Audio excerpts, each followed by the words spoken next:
Al-Fatihah. Bismillahirrahmanirrahim.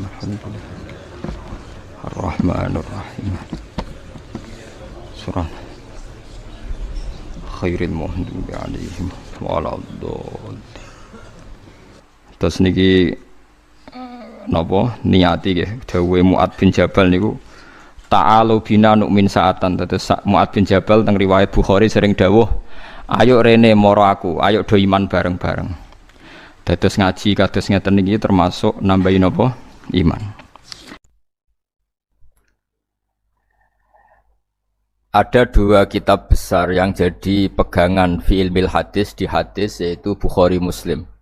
Saya alhamdulillah tadi pagi ngaji Bukhari, sekarang saya mau ngaji Sahih Muslim tentang Mi'raj.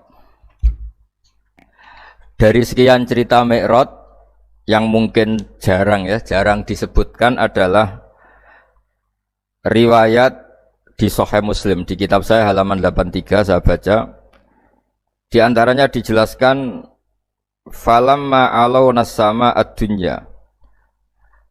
Jadi di peristiwa Mi'raj yang jarang diceritakan orang itu, Rasulullah itu ketemu Nabi Adam. Dan Nabi Adam itu disebutkan di sini faidan an yaminihi aswidatun wa an yasarihi aswidatun. Dari sisi kanan itu ada kelompok besar, dari sisi kiri juga kelompok besar. Saya baca teks aslinya ya, tabarruk ya, supaya dapat berkah dari bahasa Rasulullah SAW. Ini cerita Nabi ketika ketemu Nabi Adam. Fa idza nazara qibala yaminih dhakhika wa idza nazara qibala shimalih baka. Nabi Adam ketika melihat ke kanan itu senyum-senyum, senang sekali. Tapi kalau melihat ke kiri itu nangis. Lalu Rasulullah SAW tanya ke malaikat Jibril, itu siapa? Itu Adam. Dan yang kelompok di kanan itu ahli surga, maka beliau kalau melihat senang sekali, dan kalau yang di kiri itu ahli neraka, kalau beliau melihat itu susah sekali. Artinya apa? Betapa susahnya jadi Nabi Adam itu. Jadi kalau misalnya ada koruptor ketangkep gitu ya, yang nangkep ya cucunya, yang ditangkep juga cucunya. Kalau kita punya anak 10 itu, terus yang satu misalnya nyuri milik temannya, milik saudaranya itu, sing naboi ya anaknya, yang ditaboi juga anaknya. Kayak apa tersiksanya seorang Nabi Adam? Karena nggak punya pilihan, pasti dari sekian kasus dolim dan mazlum, yang mendolimi maupun yang didolimi itu pasti anak cucunya. Jadi betapa susahnya seorang Nabi Adam. Jadi termasuk kearifan kita sebagai manusia itu belajar dari takdir yang kita hadapi, yaitu keterbatasan kita sebagai manusia. Kita harus bisa ngelola kegagalan, terima qadha qadar. Makanya kata Mbah Mun, abahnya Gus Yasin itu sering cerita ke saya, iman itu paling dhuwur itu iman qadha qadar, khairihi wa syarrihi minallah. Kita harus punya kesiapan iman khairihi wa syarrihi minallah. Bahwa segala kebaikan, segala syar itu sudah digariskan oleh Allah Ta'ala. Kita bisa apa sebagai manusia? Jadi pertama Nabi Muhammad ketemu di as-sama'i dunya, langit paling dekat, itu ketemu Nabi Adam dengan kondisi seperti tadi. Kalau melihat ke kanan itu senyum, karena itu anak-anak beliau, turunan beliau yang ahli surga. Kalau melihat ke kiri itu nangis, karena itu cucu beliau yang ditakdir tidak jadi orang baik.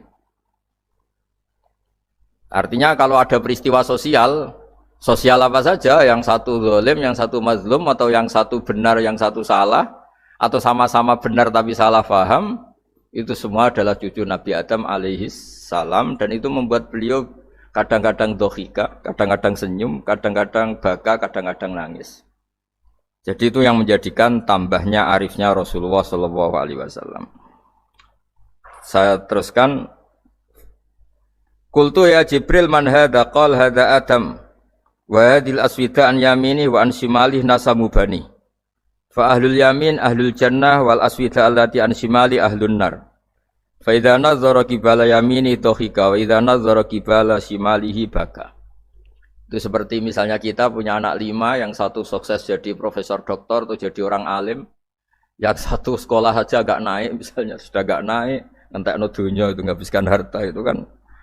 Tapi barokahnya itu mungkin kita mau jadi sombong tidak jadi gitu, karena punya anak yang enggak sukses. Mungkin barokahnya punya anak enggak sukses itu meredam keangkuhan kita, terus kita menjadi orang yang sopan dengan tetangga, dengan orang lain karena dipaksa, punya hal-hal yang seperti itu. Jadi semua yang ditakdir Allah kalau kita ridho itu pasti baik. Karena ya kata yang ngarang kitab hikam itu, orang tawaduk itu kalau dinasehati pakai teks saja tidak cukup. Kalau punya utang itu tawaduk sendiri gitu. Guyonannya orang-orang kiai gitu. Ada orang sombong, supaya ada sombong kalau dia ketemu orang yang ngutangin itu pasti sopan sendiri. Jadi kalau dinasehati suruh sopan susah, tapi kalau ketemu orang yang ngutangin atau ketemu orang yang dia butuh pasti dengan sendirinya sopan sendiri. Atau ketemu orang yang menjadikan anaknya dapat pekerjaan, menjadikan keluarganya dapat job pekerjaan, pasti dia sopan sendiri karena utang jasa. Nah kalau kita pasti sopan sama orang yang ngutangi kita, yang menolong kita, apalagi dengan Allah Ta'ala yang semua yang kita pakai pasti dari Allah Ta'ala. Dengan demikian sudah keharusan kita sangat-sangat sopan pada Allah Ta'ala. Yang implementasinya dengan sujud dan dengan sholat. Itu juga yang dibawa dari hasil Mi'raj. Ini saya baca tagnya ya, saya tadi jam 9 baca Bukhari di Kudus sama beberapa habaib, Alhamdulillah. Sekarang saya teruskan dengan Sahih Muslim. Termasuk kitab 6 yang paling dipakai ahli sunnah itu Al-Kutubus Sittah, yang paling pokok itu adalah Bukhari Muslim. Terus kemudian naik-naik terus ketemu Marartu bi Musa alaihi salam. Ini nabinya Bani Israel. Saya kemudian ketemu dengan Nabi Musa alaihi salam. Nabi Musa itu nabinya Bani Israel. Jadi orang Bani Israel itu bawaannya itu protes. Protes itu komplain. Ketika makomnya beliau dilewati Rasulullah SAW, kelas beliau sebagai nabi, beliau nangis. Ketika nangis ditanya, "Ma yubkika, kenapa engkau nangis ya Musa?" Terus ini saya baca supaya seperti tagnya. Kata Nabi Musa, "Rabbi hadza ghulamun ba'astahu ba'di. Yadkhulu min ummatihi al-jannata aktsaru mimma yadkhulu min ummati." Ini lelaki atau nabi junior, nabi yang datangnya setelah saya, mestinya senior saya. Tapi nabi ini sukses, umatnya lebih banyak masuk surga ketimbang saya. Ini yang bikin saya nangis. Jadi pikirannya Nabi Musa kalau beliau senior, beliau lebih dulu ya umatnya lebih banyak masuk surga. Ternyata enggak, masih banyak umatnya Rasulullah SAW. Dan ini gaya beliau yang suka protes itu berkah karena protesnya orang soleh. Saya ulang lagi, apa-apa kalau dilakukan orang soleh itu pasti barokah. Ketika Rasulullah dapat perintah 50 sholat, itu Nabi Ibrahim pertama yang dilewati karena di langit paling atas dibanding nabi-nabi yang lain. Itu Nabi Ibrahim diam karena beliau tidak punya tradisi protes. Semua nabi diam karena Allah memerintahkan pasti sudah bagus lah, sudah diukur kekuatan hambanya. Tapi ketika Nabi Musa, beliau orang pertama komplain. Dapat apa kamu ya Muhammad? Dapat 100 sholat, dapat 50 sholat. Apa komentar Nabi Musa? Umat saya lebih gagah-gagah, lebih keren-keren. Pernah saya uji itu tidak ada yang mampu, apalagi umat kamu. Maka kamu mintalah keringanan. Fas'alhu takhfif, kamu harus minta keringanan. Masyhur itu riwayat itu. Kemudian Nabi minta keringanan sama Allah dipotong hanya 5. 5 masih 45, dipotong lagi 5 masih 40 sampai 9 kali pemotongan. Akhirnya jadi 5 sholat. Itu satu menjadi pelajaran bahwa hubungan dengan Allah Ta'ala itu tidak perlu malu. Karena Allah itu suka kalau dimintain. Mestinya kan dipotong 5 minta lagi sungkan, dipotong lagi 5 minta lagi sungkan, tapi ternyata berkali-kali. Bahkan ketika sudah 5 itu Nabi Musa masih bilang, ya Muhammad minta lagi keringanan. Jadi kalau itu dikabulkan itu jadi tidak ada sholat itu kalau 5 masih minta. Nah, sampai Rasulullah itu tanya ke Jibril, ya Jibril bagaimana dengan gaya komplainnya Nabi Musa? Hiddah itu sering komplain. Jawabnya malaikat Jibril, ya roh hiddata, Allah tahu betul tentang komplainnya Musa dan Allah senang. Ya karena bawaan beliau begitu. Ini penting saya utarakan bahwa dalam Islam itu orang yang lemah lembut, yang samahah, Allahun halim kayak Nabi Ibrahim itu juga Allah suka. Yang suka komplain tapi demi hak bukan demi konflik. Saya ulang lagi, demi hak bukan demi konflik juga Allah suka. Itu kita menjadi dapat sholat yang hanya 5 itu barokahnya komplainnya Nabi Musa. Karena kita yang lemah ini diukur dengan umat beliau yang kuat. Ternyata umat beliau tidak kuat. Barokahnya tidak kuat itu dipakai tolak ukur apalagi umatmu ya Muhammad. Kemudian itu yang menjadikan Nabi sebagai orang yang sangat tawaduk karena yang merintahkan itu senior, meskipun kita tahu Nabi Muhammad itu Sayyidul Awwalin wal Akhirin, tapi secara lahir, secara jusmani beliau lahir paling belakang dan secara lahir juga beliau Nabi paling terakhir. Jadi secara hukum adab beliau harus sopan. Tentu sopan itu jadi panutan kita. Meskipun kita tahu hakikat beliau adalah Sayyidul Awwalin wal Akhirin. Secara hakikat. Nanti kita bicara lebih jauh tentang jusmani dan ruhani. Nah akhirnya keturutan sampai 5 sholat yang kita lakukan sekarang itu barokahnya komplainnya Nabi Musa. Banyak di cerita-cerita kitab hadis. Ketika Nabi Musa ngaji sama Nabi Khidir, itu komplainnya Nabi Musa menjadi fikih yang luar biasa, kata kitab Ibnu Hajar al-Asqalani, Fathul Bari. Ketika beliau ngaji sama Nabi Khidir, kemudian Nabi Khidir itu dipinjemin perahu sama masyarakat. Sudah dipinjemin karena beliau majanan ya, dikasih gratis. Tapi di tengah-tengah perjalanan perahunya itu dilubangi. Nabi Musa komplain, akhirat tahal itu khriqo ahla, masa kamu lubangin padahal kamu naik, nanti gimana, kamu sudah pinjem, nggak bayar, masih ngerusak lagi, itu apa-apaan. Nabi Khidir cari teks saja, ilmu kamu belum cukup untuk menganalisis ini. Begitu juga ada 3 peristiwa yang Nabi Musa itu selalu komplain. Apa yang dikatakan Ibnu Hajar al-Asqalani itu kitab yang sangat bagus sekali. Justru dengan protes itu Nabi Musa punya kelas di atas Nabi Khidir. Karena orang nggak boleh sukut alal mungkar. Karena secara fikih orang itu tidak boleh mendiamkan sesuatu yang buruk. Kita tahu dalam aturan fikih, di antara kewajiban kita adalah ingkarul mungkar. Mengingkari sesuatu yang memang harus diingkari. Ya meskipun tentu tidak dengan sikap destruktif yang merusak dan apa. Tapi yang nggak baik tentu kita ingkari. Perilaku Nabi Khidir yang melubangi perahu yang tidak miliknya, padahal yang punya perahu sudah menonton, itu perilaku yang enggak baik. Sehingga Nabi Musa protes. Justru protesnya Nabi Musa ini menjadikan beliau selalu di kelas fikih terbaik, yaitu ingkarul mungkar, mengingkari barang yang harus diingkari. Tapi tentu Nabi Khidir juga enggak salah, karena beliau punya perhitungan, di depan nanti itu ada begal-begal, ada kekuatan yang enggak baik, yang selalu akan membegal perahu-perahu yang kondisinya sempurna. Nabi Khidir punya perhitungan, kalau ibarat mobil ini spionnya kok enggak dipecah, enggak diambil, itu termasuk mobil bagus, pasti digarong. Tapi gara-gara spionnya dipecah dulu sama Nabi Khidir, terus depannya dilumuri apa supaya enggak menarik, ini selamat. Jadi perhitungannya Nabi Khidir, wa kana wara'uhum maliku ya'khudhu kulla safinatin ghusba. Di beberapa tafsir diartikan safinah solihah, karena di depannya nanti akan ketemu orang-orang yang dolim yang selalu ngambil perahu-perahu yang bagus. Caranya gimana supaya perahu itu gak diambil? Ya karena mereka hanya ngambil yang bagus, ya dirusak dulu supaya gak bagus. Kalau ya gak bagus nanti lolos dari garong tadi, dari pengambilan secara dolim tadi. Jadi Nabi Khidir gak salah karena ada visi seperti itu. Nabi Musa protes juga agak salah karena memang tugasnya fikih itu ingkarul mungkar, mengingkari barang yang memang enggak benar. Nah, di sini seperti yang dikatakan Gus Yassin, kita harus bisa ngelola perbedaan, ngelola beda sudut pandang dan sebagainya. Sehingga kita selalu dapat nikmat Allah Ta'ala, wa allafa baina qulubihim, nikmat yang kita asik, kita hidup asik, nyaman. Doa-doa bapak-bapak saya, guru-guru kita sering ijazahi setiap ketemu teman atau keluarga disuruh berdoa, Allahumma alif baina qulubina wa aslih dzata bainina. Semoga hubungan kita dengan orang lain itu baik-baik saja dan semua konflik kita dibenahi oleh Allah Subhanahu wa taala. Karena kita tidak pernah tahu ya.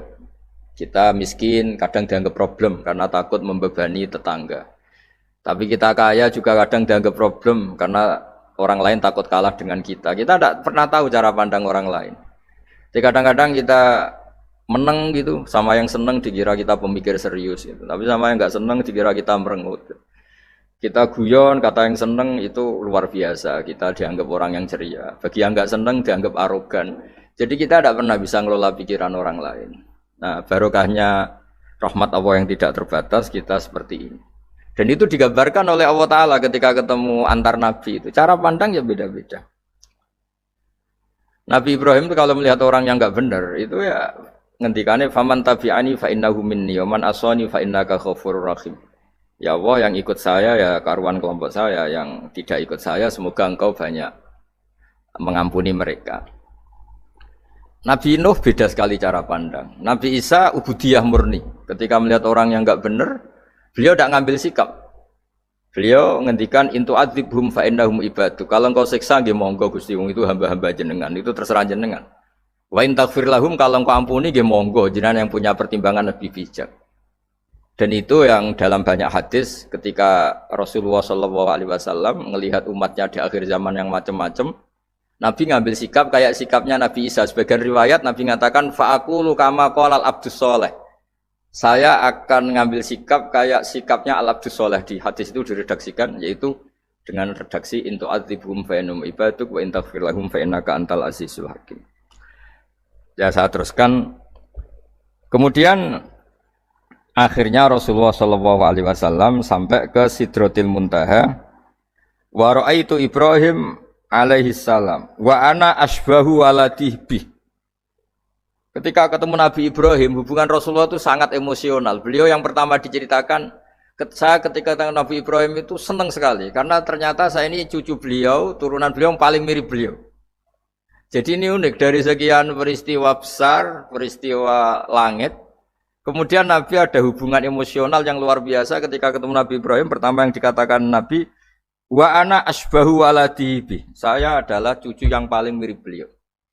Dan ini kita tahu akhirnya di semua syariat kita istilah resminya itu anit tabi millata Ibrahim Hanifah.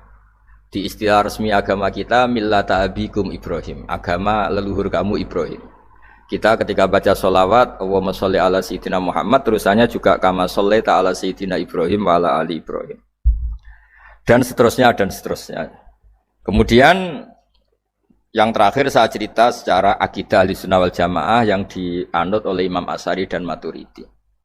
Meskipun secara lahir itu Nabi mengalami pertemuan dengan Allah di Sidratil Muntaha, tapi tetap saja kita cara pandang bahwa Allah Ta'ala itu mukhalafatul hawadis. Allah tidak bisa kamu andekan di satu tempat terus mengalami hal-hal yang kita alami sebagai makhluk. Sebab itu sirinya kenapa di surat Isra dimulai dari subhanalladzi. Allah tetap maha suci. Maha suci itu artinya terbebas dari yang kita alami. Allah selalu mukhalafatul hawadis. Allah la yahtaju ila makarin. Allah tidak butuh tempat. Allah tidak butuh waktu. Allah tidak butuh semua. Karena Allah itu qayyum. Allah itu qiyamuhu binafsihi, berdiri sendiri. Allah tidak butuh aras. Allah tidak butuh kursi. Tapi eksistensi kursi yang butuh Allah. Allah tidak butuh aras, tidak butuh kursi, tidak butuh langit. Semuanya itu berdiri karena Allah. Bukan sebaliknya Allah berdiri di atas semuanya. Sehingga kita mulai kecil diajari Allah itu siapa? Al-Qayyum. Kalau bahasa kita qiyamuhu binafsi. Selalu berdiri sendiri, dan Allah itu Al-Ghaniyul Mutlaq.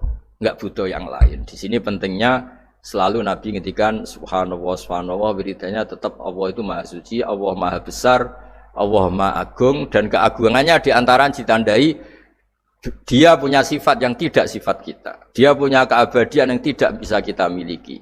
Dia punya semuanya yang tidak kita miliki. Itu sebab itu dimulai subhanalladzi asra bi abdi lailam minal masjidil haram. Jadi kata subhana ini maha suci itu maha suci dari tempat, dari waktu, dari apa saja. Meskipun Allah punya adat, punya sunnah memperlakukan hambanya itu dengan logika atau bayangan yang dibayangkan seorang hambanya. Sehingga seakan-akan kita ini ya ketemu, seakan-akan kita bisa ini melihat. Sehingga di surga disebut kita ini melihat Allah. Tapi semua ahli sunnah mengatakan, tapi kamu melihat Allah itu tetap saja bila kaifin walan khisorin, tidak bisa terus menciri. Ciri itu bisa membatasi sifatnya Allah itu begini-begini, tidak bisa. Tetap Allah itu la tudrikul absar wa huwa yudrikul absar. Tapi kita bisa disebut melihat dengan kemakhlukan kita yang profan. Di surga disebut melihat, tapi bukan melihat yang kayak kita melihat antar makhluk yang terus bisa apa itu cerita detail, cerita spesifik, cerita apa tidak bisa. Tetap la tudrikul absar. Ini hebatnya ulama-ulama kita, selalu cerita Mi'raj, cerita nazar ila wa fil jannah, melihat Allah di surga, tapi bersamaan dengan itu selalu cerita Allah itu mukhalafatul hawadis, Allah itu laisa kamislihi syai'un. Jadi terima kasih Gajang utamanya pada Gus Yasin dan yang membantu semuanya.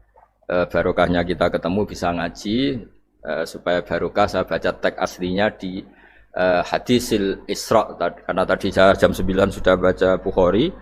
Ini supaya dapat berkah saya ini baca Sahih Muslim. Sekian dan semoga barokah. Assalamualaikum warahmatullahi wabarakatuh.